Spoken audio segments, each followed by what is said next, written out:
Ah, qu'est-ce que j'ai la flemme de faire un épisode. Bon, il y a quoi à traiter? One Punch Man, Angel Beast, Clannad, ouais. Hunter x Hunter, Kuroko no Basket. Bon, on va prendre Ajin, même si je sais pas quoi dire dessus. Bonjour à toutes et à tous, c'est Geki, et bienvenue dans le second épisode de Culture Manga. Aujourd'hui, on parle de Ajin. Générique!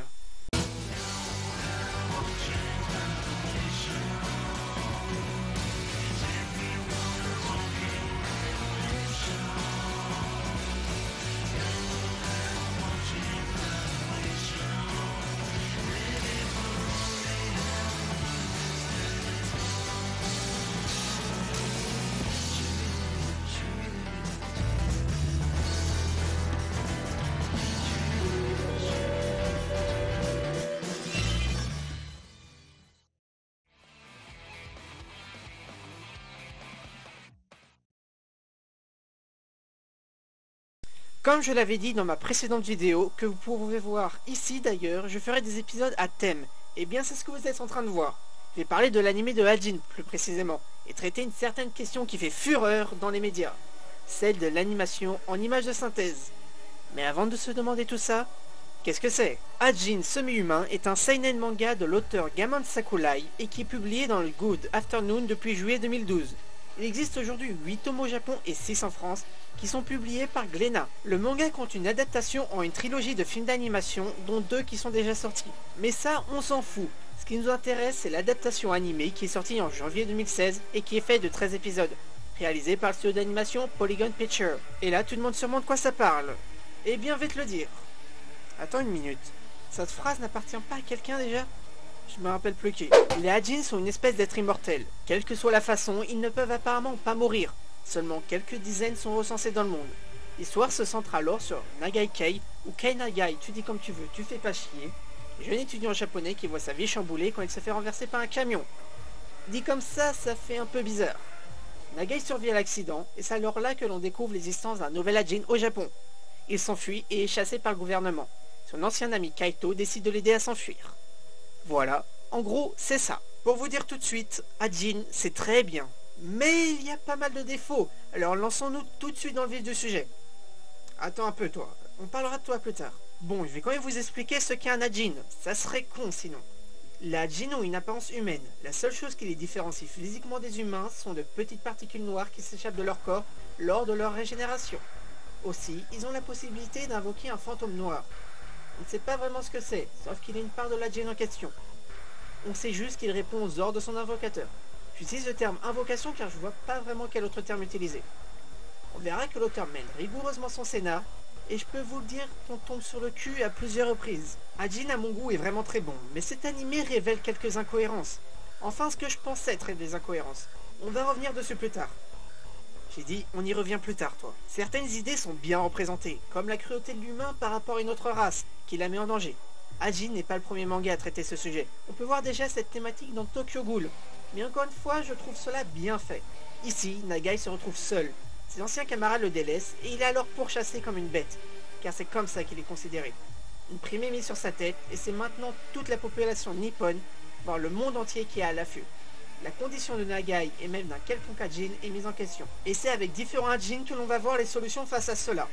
Le gouvernement traque les Ajin afin d'en faire des cobayes en laboratoire et de tester leur immortalité. Mais on pourrait appeler ça de la torture. Tandis que Nagai se fait aider par son ancien ami Kaito, un groupe de soutien en Ajin se développe avec sa tête un certain Sato. Arrête de forcer, tu attends ton tour. Nagai est un fugitif, il se fait traquer et tuer plusieurs fois rien que pour la prime sur sa tête. Mais même avec ça, il essaye d'aider qui il peut. Cela résulte de sentiments profondément humains et qui met en opposition la chasse aux sorcières acharnée du gouvernement face à Kei, qui lui est plus héroïque. Bon, ne croyez pas, ce personnage reste tout de même un enfoiré, et je le dis sincèrement. Même sa sœur le dit, regardez.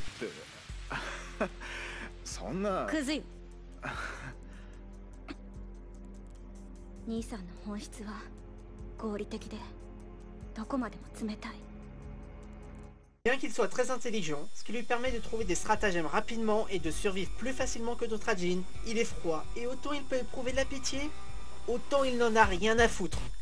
Rien qu'à voir comment débute sa relation avec Koho Nakano. LOL.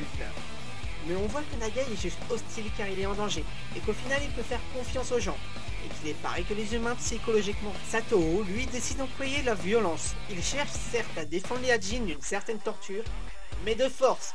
Il veut rallier les Ajin à sa cause par l'oppression, pour prévoir un renversement de gouvernement. Satoo est vil et sournois. Et aussi dans ce côté-là, il n'est pas loin de l'humain.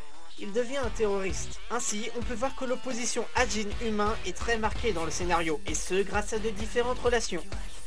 Le fil de l'histoire est une course-poursuite qui nous tient jusqu'au bout sans nous laisser respirer. L'auteur nous présente une intrigue furieuse et sans répit avec ses personnages, quels qu'ils soient, et d'une manière plus subtile que Game of Thrones. Oui, je compare un anime et une série, y a quoi? Cela s'accompagne très bien avec cette animation qui, oh mon dieu, est tellement vivante. Les scènes savent être aussi sombres que hautes en couleurs, retranscrivant comme il le faut les mouvements. On gueule dessus comme quoi c'est dégueulasse. Et comme toute chose, il faut accepter le progrès. Et ici, on en a un beau de progrès. Les personnages sont très vivants, et je parle de tous. Souvent, un studio d'animation ne travaille que très peu ses personnages d'arrière-plan, pour économiser son budget. Certains, comme Madhouse, nous offrent un travail plus fourni, comparé à la Toei. Avec Ajin, Polygon Pictures assure ce procédé. Les décors sont beaux autant que les actions et aussi vivants que tous les personnages. Et j'ai vu une gestuelle parmi les meilleures dans toute l'animation japonaise. Ce procédé en image de synthèse est à mon goût très performant. Il n'est pas parfait, effectivement, mais il a besoin d'évoluer. Regardez, rien que le nouvel animé de Berserk sera en image de synthèse. Et regardez les 2 trailers disponibles. La violence que l'on peut voir dans le manga originel n'est pas très bien reproduite. C'est pareil avec Ajin, les courses-poursuites, la peur, les combats de fantômes noirs sont eux aussi très bien reproduits. Et avec cette nouvelle animation qui claque, l'anime nous offre une OST. Je vous le dis tout de suite, j'ai été sous le choc.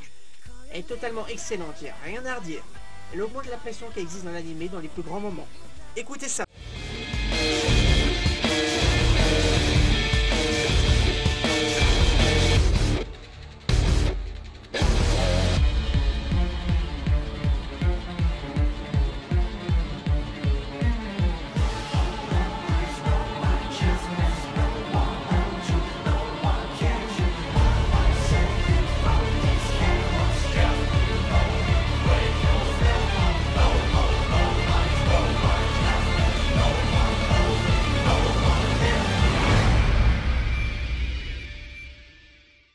Comme je l'ai dit plus tôt, et je me répète, le fil de l'histoire est une course-poursuite, et cette pression est transmise comme il se doit. J'étais vraiment envoûté par l'anime. Ajin, c'est un manga qui tient un scénario haletant jusqu'au bout, et c'est le dernier gros point fort de l'anime, ce scénario. En effet, il n'est jamais creux. C'est toujours mouvementé, et les enjeux sont très bien présentés. Ici, on comprend directement ce que l'anime veut nous montrer. Les émotions sont présentes. On arrive à suivre le cours de l'histoire sans problème et il nous tient en haleine. Le scénario accompagné de l'animation et de l'OST forme un cocktail excellent. La logique est respectée. À quelque chose près, mais ce ne sont que des détails insignifiants. C'est bon, on parle de toi Kaito. Tu peux te pointer. Mais non, pas celui-là. Mais pas lui. Voilà. Kaito est pour moi, et dites-le moi si je me trompe, le gros défaut de l'anime. On sait que enfant, lui et Nagai étaient très amis, mais que ce dernier a coupé les ponts du jour au lendemain. Kaito reste fidèle tout de même et aide Nagai dans les merdes qui lui arrivent. Bon, jusque-là, ok. Mais suis-je le seul à penser que Kaito n'est pas assez travaillé? C'est peut-être moi qui n'ai pas fait attention à ce personnage, mais je le trouve vide, et il disparaît comme ça sans qu'on n'en entende plus parler ensuite. Je comprends pas ce personnage. Où il a aidé Nagai? Est-ce que ça permet d'accentuer le caractère de cet enfoiré? Je peux comprendre, mais ce n'est que là le rôle de Kaito. Dans ce cas-là, il reste tout de même mal fait. Car dans le même cas, Nakano sert à ça aussi en ayant sa propre personnalité et un rôle qu'on nous montre plus important. Je vous avoue que je ne sais pas s'il s'agit de là une incohérence de l'adaptation ou du manga originel. Dites-moi dans les commentaires ce que vous pensez de Kaito. Vous avez lu le manga surtout. Mais après, ce paragraphe est totalement subjectif et il y a une forte probabilité que j'ai tort. Donc vous dis un ressenti, mais je n'en ai pas une certitude. Par contre, sur les points forts de l'anime, je suis sûr, ah oui, et j'assume totalement ce que je dis sur l'animation en image de synthèse. Hater, amenez-vous, je vous attends. Les seiyuu quant à eux sont très corrects, leur voix se mêle très bien au personnage. Sur ce côté-là, on peut pas critiquer. Vous l'aurez compris, Ajin n'est pas une petite production. L'anime est loin d'être bâclé, et ça m'énerve un peu de voir qu'on peut critiquer si facilement. Ajin n'est pas dégueulasse. Point. Et tais-toi, j'ai toujours raison. LOL. De toute façon, à l'arrivée de chaque nouveauté, on gueule. Le SSJ Blue de Goku dans DBS, ou encore le Gear 4 de Luffy. On va se dire Gear 4 ou Gear 4, on s'en fiche, on dit comme on veut. Et tout ce genre de choses, ça a toujours fait polémique, si je peux dire. Ce genre d'évolution a toujours eu du mal à être accepté, et j'espère vraiment que l'animation en image de synthèse va perdurer, car ça en a le mérite. Pour conclure, l'animé de Hajin est très bon, il nous offre un scénario riche et époustouflant tout le long des 13 épisodes. Allez regarder Hajin, pour vous faire votre propre avis dessus, car moi je ne fais qu'une critique subjective, pour vous vendre le manga entre guillemets. Maintenant, info random. Le manga s'est vendu à plus d'1 million d'exemplaires de fin 2013 à la mi-2014. Et avec la sortie récente de l'anime, les ventes vont sûrement encore augmenter. On peut dire que c'est un petit succès commercial. D'ailleurs, Gamon Sakurai a reçu 2 prix grâce à son œuvre, et je pense qu'il le mérite largement. Et on peut voir qu'il est disponible une VF. Alors je sais pas si c'est à cause de Netflix, il y a une VF déjà disponible alors que l'anime est à peine sorti au Japon.